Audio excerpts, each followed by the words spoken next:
चाहे घर का मुखिया हो, चाहे समाज का मुखिया हो, अथवा चाहे देश का मुखिया हो, मुखिया को सदा सतर्क रहना चाहिए।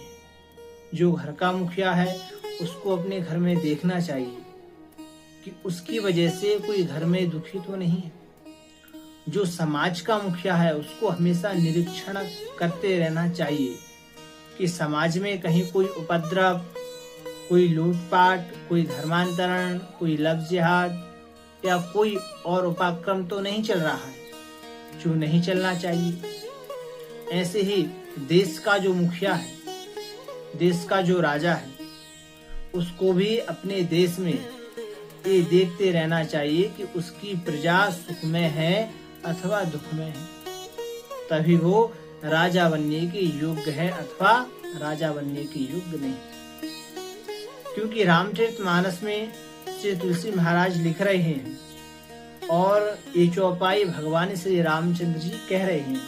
क्या कह रहे हैं कि जिसके राज्य में मुनि और तपस्वी दुख पाते हैं, कष्ट पाते हैं, तो वे राजा बिना अग्नि के ही अपने दुष्ट कर्मों से ही जलकर भस्म हो जाते हैं। मुनि तापस इनके दुख लहहि, ते नरेश विनु पावक दह। जिस राज्य में, जिसके राज्य में मुनि और तपस्वी दुख पाते हैं, वे राजा अपने दुष्ट कर्मों के द्वारा जलकर भस्म हो जाते हैं। तो मुखिया को, जो देश का मुखिया है, जो समाज का मुखिया है, उसको ये देखते रहना चाहिए, ये निरीक्षण करते रहना चाहिए कि मेरी वजह से, उसकी वजह से इस देश में, इस समाज में कहीं कोई उपद्रव तो नहीं हो रहा है, उसकी प्रजा कुशल वत तो है। राजा बनना इतना आसान नहीं है।